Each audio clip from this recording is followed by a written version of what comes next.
Hello everyone, my name's Michael. This is my YouTube channel where I try to explore performance and magic theory.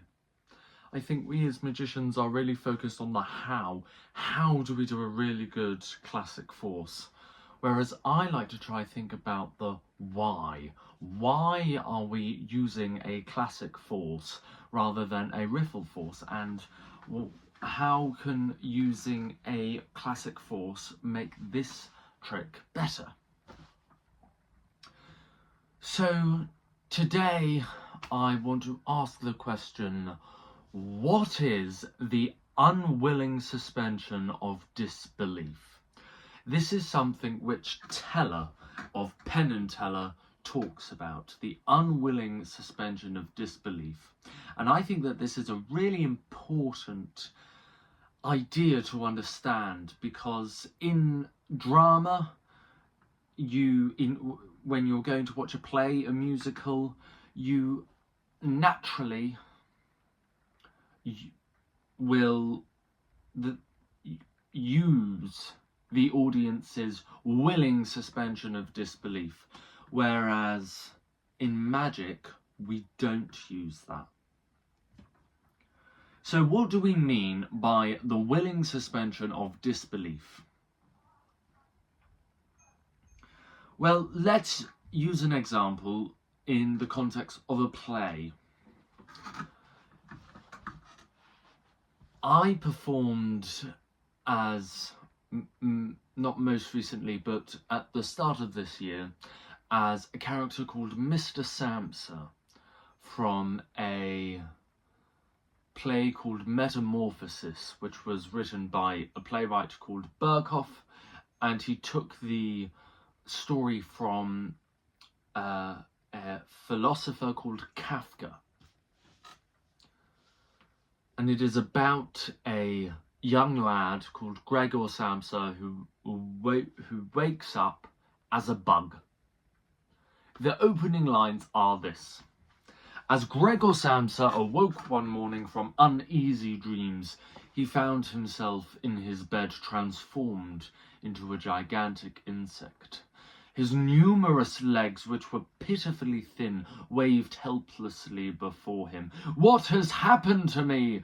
he thought. It was no bad dream. And then it carries on. It's quite a punchy opening, which I think most plays try to achieve. It's very direct, it gets straight into the point. This guy has woken up as a bug.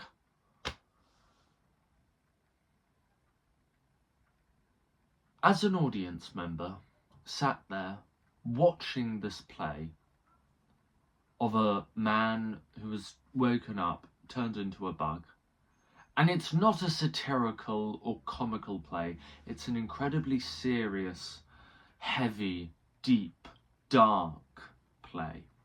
As an audience member watching this, you have to separate the actor from the character, okay? You have to understand that the person on stage, like this, you believe, you pretend that they are actually a bug. In the back of your mind, in the back of your head, you understand that it's someone on stage just doing this. But you play along. Because if we were to constantly, if we as an audience member sit there and go, well, that's just the person going like that, then we wouldn't enjoy the story. We wouldn't appreciate the story or understand the deeper meaning. However, that is the willing suspension of disbelief in the context of a play. You are willingly believing what you are being told. With magic, though, it's incredibly difficult to just believe what you're seeing. I like to use the ambitious card as an example a lot of the time.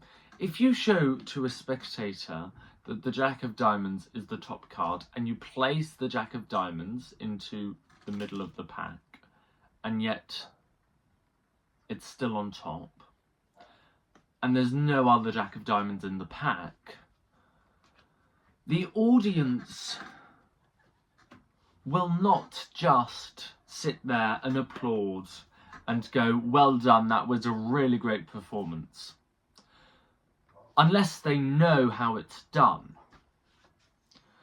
Because if they don't know how it's done, then they have an internal battle between what they know and what they're seeing. What they know is that cards cannot teleport, things cannot teleport.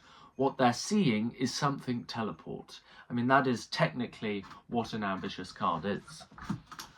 With a performance, they understand that it is an actor on stage pretending to be someone or something that they're not. When an actor comes on stage and begins Hamlet's famous soliloquy, to be or not to be, that is the question, we play in to the fact that this Hamlet, who is the character, is seriously contemplating suicide. But we don't actually believe that the man on stage acting this genuinely believes he is Hamlet back, centuries ago in Denmark, the Prince of Denmark. However, with magic, even if there is a separation of character and magician, which a lot of the time there isn't, there is not a separation within the spectator's mind anyway between magic and the trick. And that's because they don't know what the trick is, or they shouldn't anyway. They shouldn't see you do a top change, and if they do, well, then you need to get better at your top change. Unless you, of course, you want them to see as a bigger, grander build-up. Di Vernon did it in his ambitious routine where he did a top change very obviously, but I don't actually think he changed it. And you can watch that video on one of Murphy's Magic's videos, I believe. Anyway, an audience watching magic, there is not a separation between the magic and the trick because they don't know what the trick is.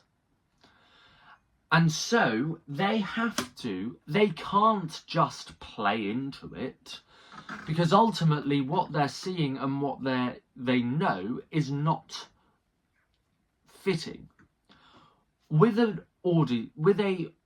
play, they clearly know that someone is acting. The magic, the spectacle, is the performance, but they know that the trick is someone acting. With magic, they don't know what the trick is, or they shouldn't anyway. And therefore, they cannot play into it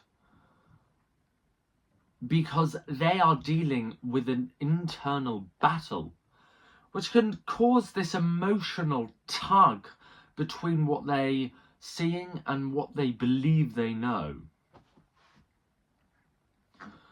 So I hope this video has been somewhat helpful, explaining this idea of the unwilling suspension of disbelief, but also the willing suspension of disbelief anyway. Like always, these videos are to try and make me and you better magicians, and so I really hope that this helps at least one person out there. And I will see you in the next one. Adios.